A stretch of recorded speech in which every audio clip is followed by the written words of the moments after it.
Salut à tous, j'espère que vous allez bien. Donc, petite vidéo mise à jour sur le Bitcoin et l'Ethereum, mais avant ça, petit rappel et message important.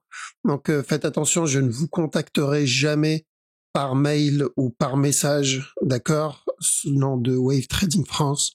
En général, je réponds uniquement à vos messages, que ce soit par mail ou que ce soit par message direct, d'accord, mais je ne prends jamais l'initiative de vous contacter en premier.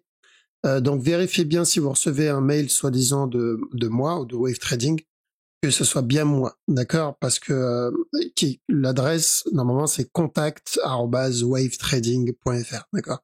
Parce qu'il y a pas mal de scammers, vous l'avez vu dans les commentaires, et c'est avec toutes les chaînes YouTube, hein, mais je préfère prévenir.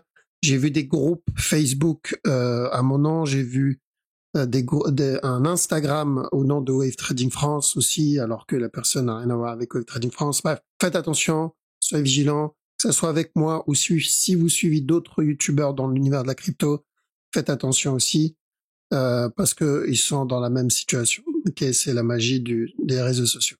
D'accord? Voilà, donc bien sûr, avant de commencer, comme toujours, gros merci les amis, merci pour votre temps, les likes, les commentaires, partage, ça fait vraiment, vraiment plaisir. Sans plus tarder, on va attaquer la vidéo. Let's go.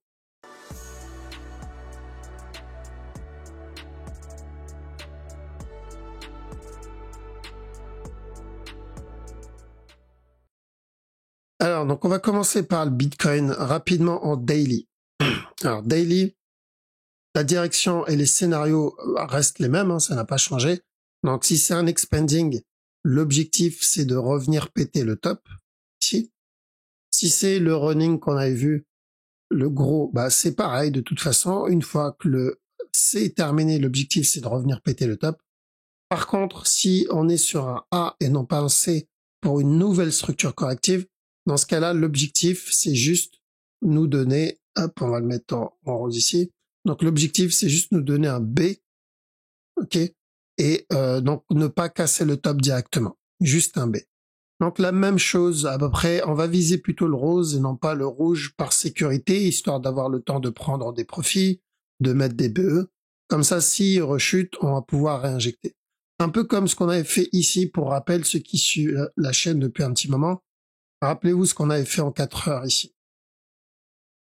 Bon, c'est pas le seul exemple, mais le dernier pour de l'achat, c'était ça. Donc, on avait cherché de l'achat là-dedans, on a dit chercher des buy setup, on avait pris ce mouvement-là, cette correction. On a eu ce up ici. Donc, dans cette zone, on a commencé à sortir. Je commençais à dire attention, on est sur la fin de structure. Là, ça sent le retournement au moins pour une correction.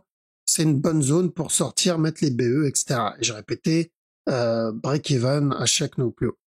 Et donc, on est sorti dans cette zone, TP et break-even. Et ensuite, on a eu le drop derrière.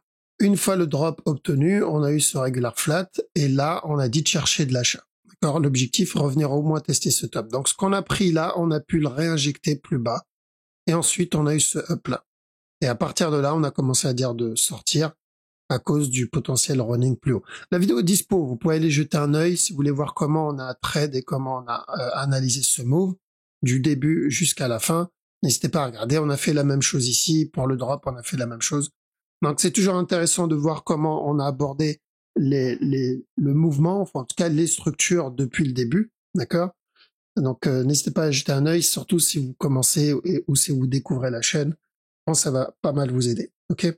Et ça va aussi peut-être vous rassurer de savoir que au final, tout ce qu'on fait là, c'est répéter ce qu'on a fait dans les précédentes structures, parce que la structure se répète dans la majorité des cas, d'accord? Donc c'est pas si compliqué. On a eu juste une structure complexe en interne, je crois que c'était celle-ci, mais pas sur le gros move. Le gros move, c'était dans tous les cas de la vente. C'est plutôt de l'interne où ça a été un peu plus compliqué à cause de tous les mouvements agressifs qu'on a eu. Mais sinon, à part cette structure, tout le reste, c'était plutôt clair, d'accord? Donc daily, même direction. Après, pour le 4 heures, s'il continue à valider ça pour drop, d'accord, on s'éloignera du potentiel running là-dedans. On ne l'annule pas, mais les probabilités d'obtenir ce running baissent.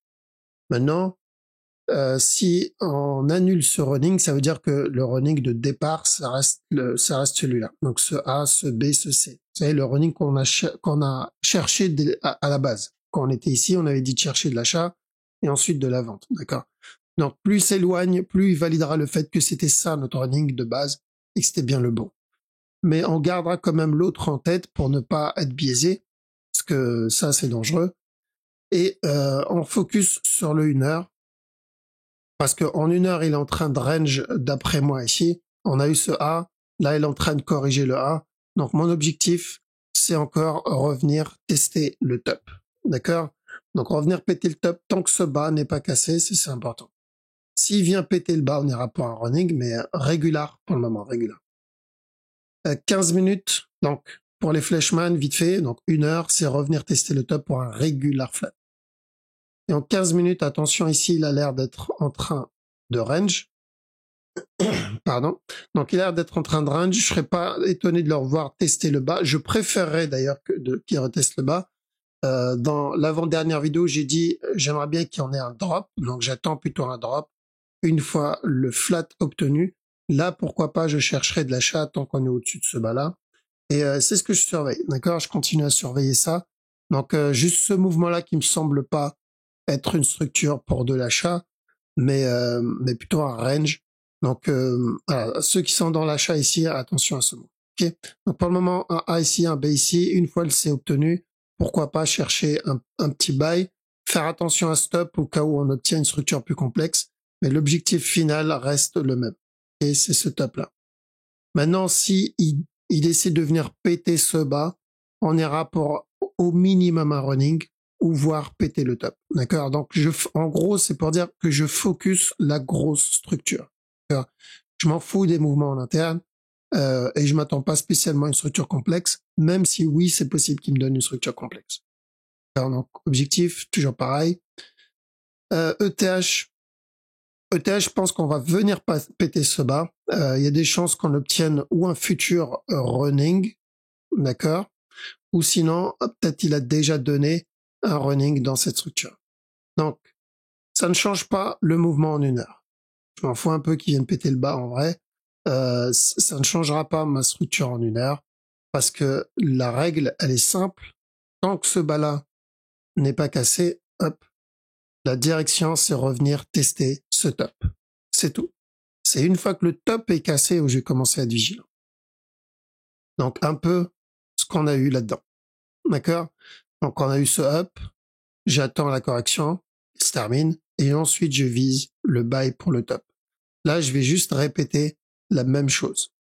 D'accord? Et c'est pour cette raison que quand on a obtenu ce drop ici, ou même sur le Bitcoin d'ailleurs, quand on a obtenu le drop sur le Bitcoin, c'est ce qu'on avait dit ici, on reste à l'écart, on attend, on court pas après les bougies, on laisse la structure se développer. Parce que quand on a un mouvement agressif, bah, souvent on a une correction derrière, d'accord? Ou un retournement complet, et dans ce cas-là, bah, il y avait rien à faire, ou sinon une correction, et c'est ça qu'on attend. Donc là, c'est la même chose. Si je prends ce mouvement là, hop, et ensuite je l'inverse pour le passer en baissier, on va dire ça, c'est mon gros drop. Voilà, donc ça, c'est ce qu'on attend sur le Bitcoin. Donc c'est la même chose, mais dans l'autre sens. Le drop, la correction, une fois la correction terminée, la continuation. Et la continue. OK? Donc des fois, il faut juste être patient, ne pas courir après des bougies. Une bougie, ça ne veut rien dire. Donc, pour revenir à l'Ethereum, c'est la même chose ici. D'accord? On attend la même chose. Minimum une structure corrective. Ça comme B, et revenir tester le top pour le C. Après, en 4 heures, j'annule pas et je n'invalide toujours pas le potentiel régular là, donc ce qu'on a vu en interne, mais sur un plus gros move. Donc ça comme A, ce qui fait là comme B, et ensuite choper le C.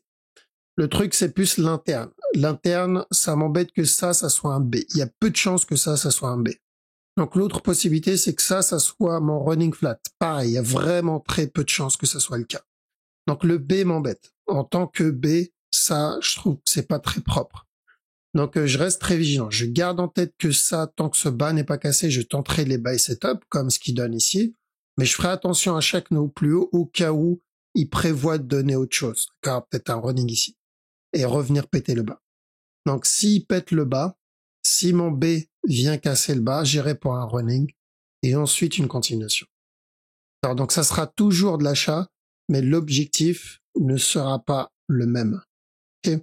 On aura le temps de voir tout ça largement. Ça mettra des semaines avant de développer ça. Pour le moment, on focus ce move. Donc, ce bas n'est pas cassé, on cherche les buy setup. Bitcoin aussi.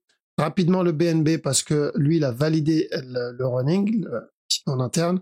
Donc ça, il a été validé. On est revenu péter ce bas. Ça, c'est mon A. Ça, c'est mon B. Ça, c'est mon C.